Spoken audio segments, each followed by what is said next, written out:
Did you know that at just 22 years old, Alfred the Great was crowned king?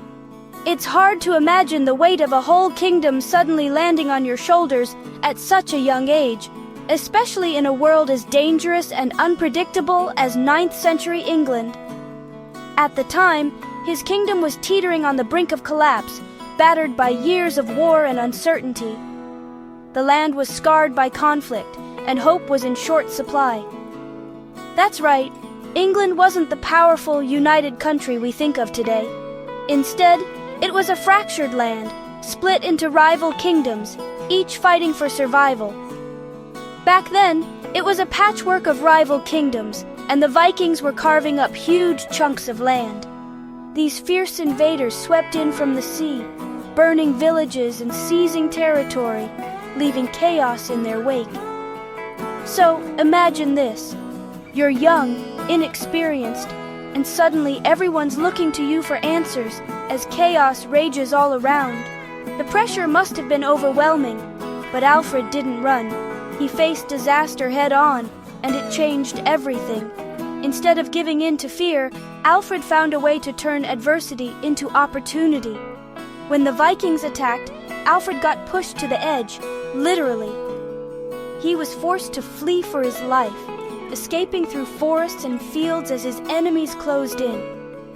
Forced to hide in the marshes with only a handful of loyal followers, he could have given up.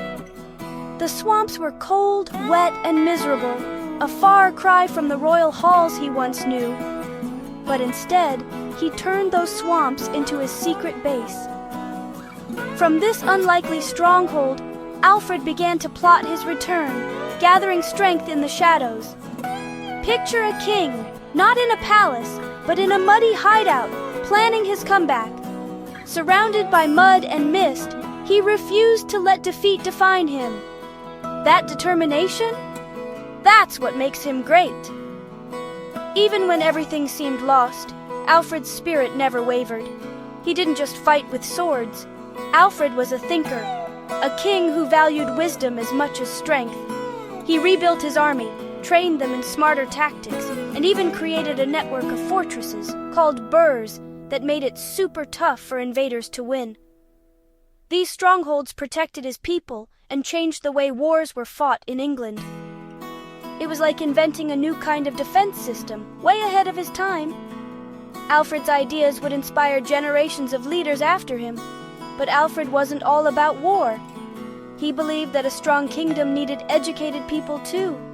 He wanted his people to learn, to read, and to think for themselves. He saw knowledge as a weapon just as powerful as any sword. He set up schools, promoted reading, and brought in scholars from Europe. He even translated important books into English so more people could understand them. Without Alfred, English history and the English language itself would be totally different.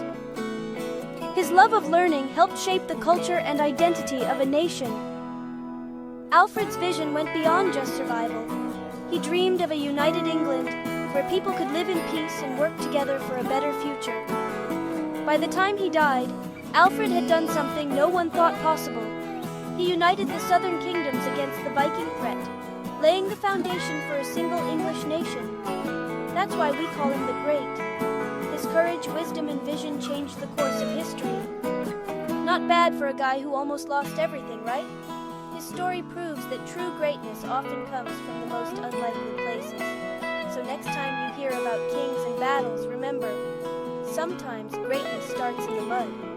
Even the mightiest leaders can rise from humble beginnings. If you found this story as fascinating as I did, hit subscribe and join me for more epic tales from history. There's so much more to discover about the people who shaped our world.